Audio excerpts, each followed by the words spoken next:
Hello and welcome. My name is Alan, and today I want to speak about something I've talked about before, but it bears repeating.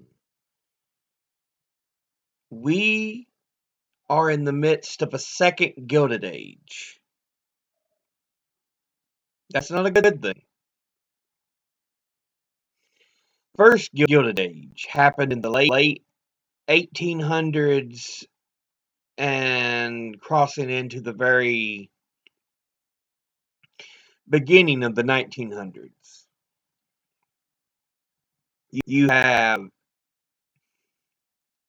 all these companies and these extreme wealthy people taking advantage of everything.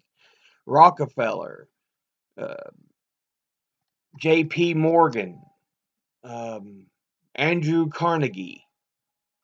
Anyway, there's a steel magnet robber baron. I can't think of his name.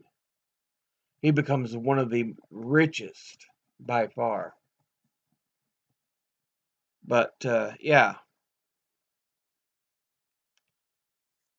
not steel, but railroad. But there's several others. Vanderbilt is another one.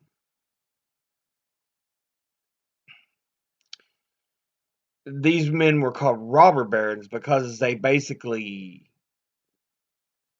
controlled industries and would rob wealth from everybody else.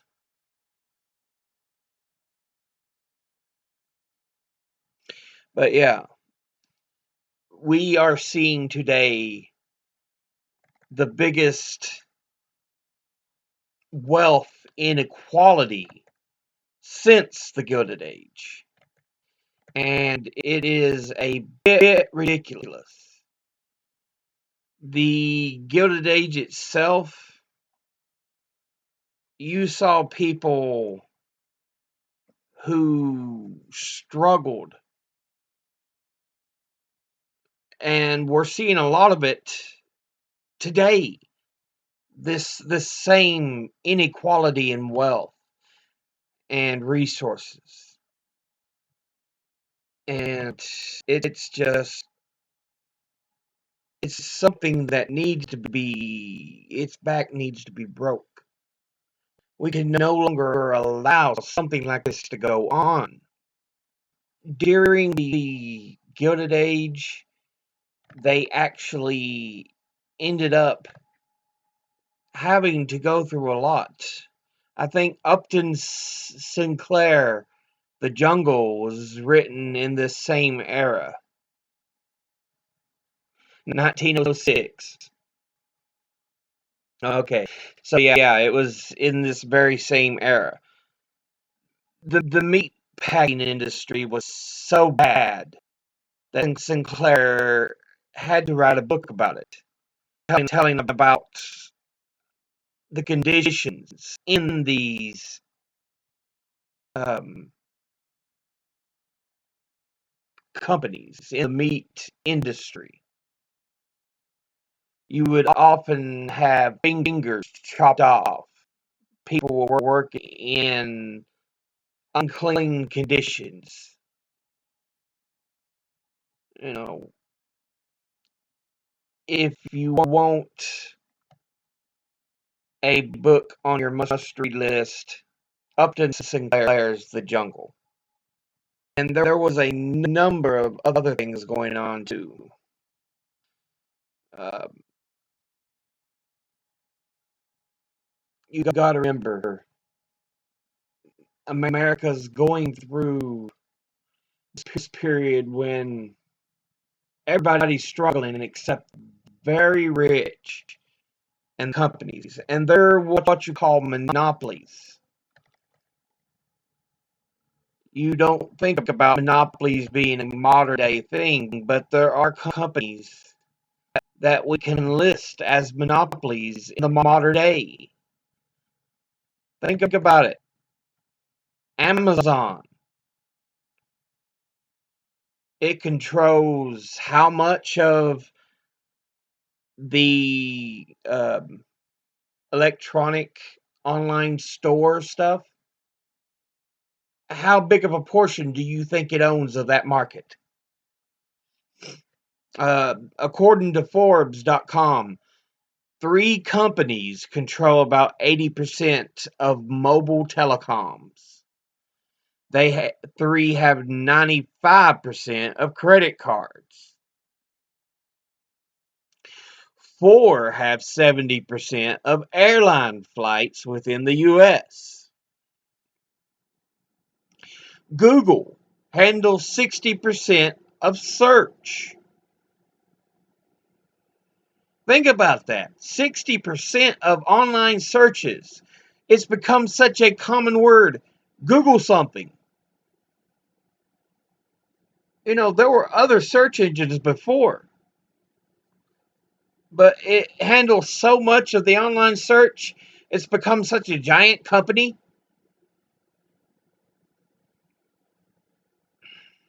Forbes also cites in agriculture, 4 companies control 66% of hogs slaughtered in 2015, 85% of steer, and half the chickens, according to the Department of Agriculture. 4 companies. You know, again, these are monopolies. Monopolies are companies that own the majority of a particular industry. You know, Teddy Roosevelt became famous for busting monopolies, busting them up. He used to say, "Speak softly and carry a big stick," and they talked about his trust-busting stick, which a trust is supposedly a company that owns almost all of a industry. There are numerous variations of trust that exist in the U.S. Let's go ahead and open this up.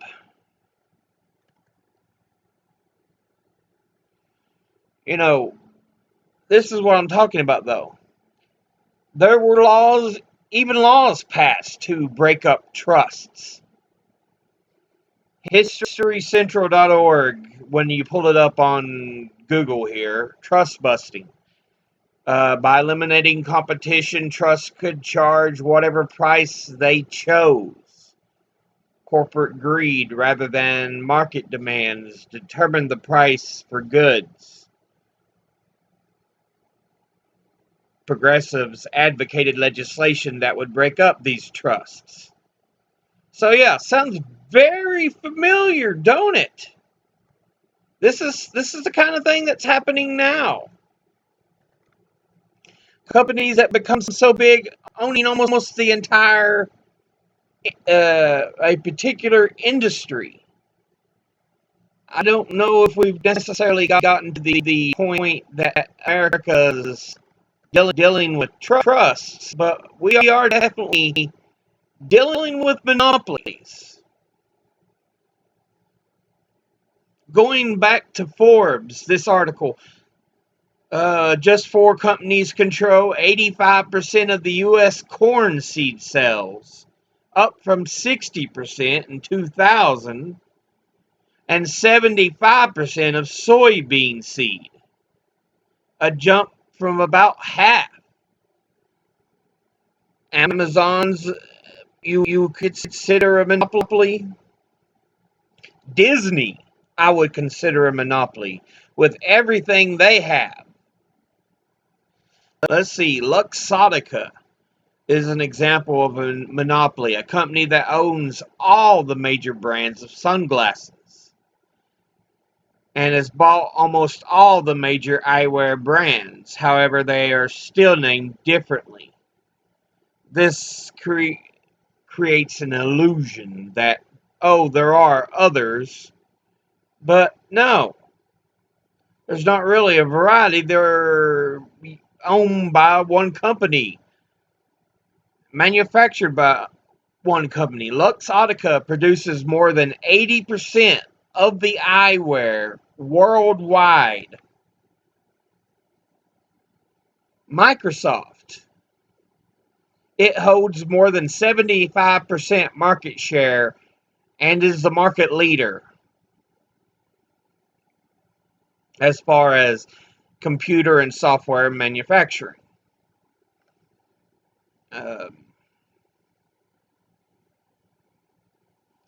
AB InBev, a company formed by the merger of Anheuser-Busch and InBev, distributes over 200 types of beer, like Budweiser, Corona, Beck's. While these beer names have a different composition to give different taste, they belong to one company. So again, that's another monopoly that could probably be broken up. Google. We mentioned Google before. The biggest web search client with an algorithm that controls more than 70% market share. And it has other services now, like Gmail and all kinds of things.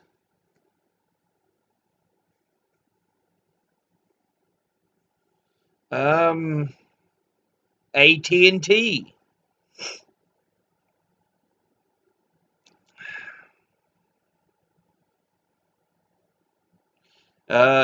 According to Wall Street Mojo here,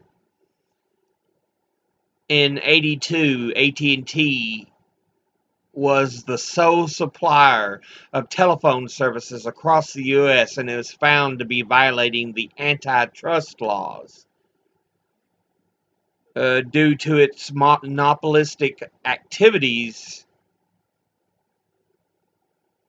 The company was forced to split into 6 subsidiaries called the Baby Bells, which Pac Bell,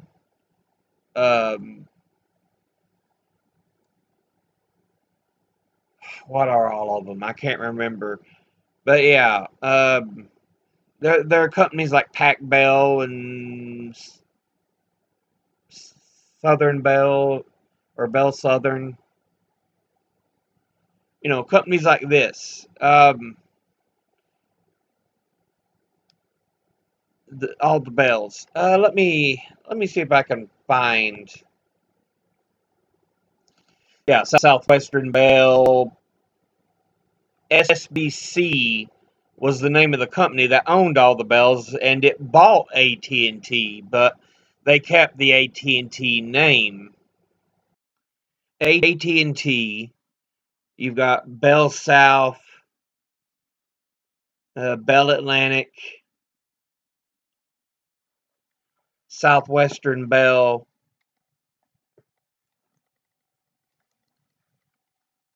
And then under AT&T, they've also got Pacific Telesis, Ameritech, New York Next, Facebook. Facebook is considered a monopoly just because, really, who do you think of when it comes to social media? There's been other competitors, but Facebook still owns the great majority of social media companies. Disney, because of all the things they own in the entertainment business, they need to be broken up. A lot of the companies I've already mentioned need to be broken up into separate, smaller companies. But this is what I kind of wanted to talk about. We are in a new Gilded Age. We are. America is in a dark, dark time. We need new people, new Teddy Roosevelts, new FDRs who will step in and fight for the average American.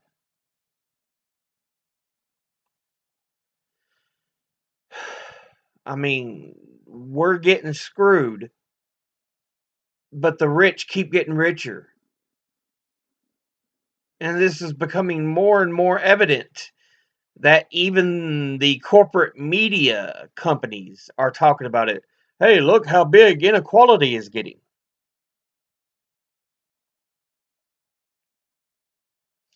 We are in a dark moment in history.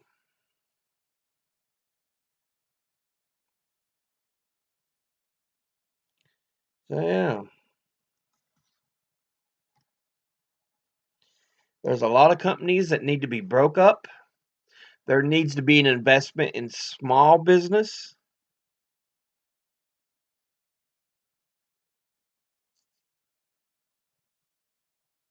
Yeah, it's just what has to be done.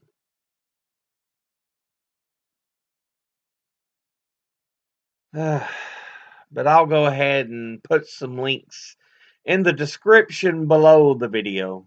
As always, educate thyself, think, read, study, learn.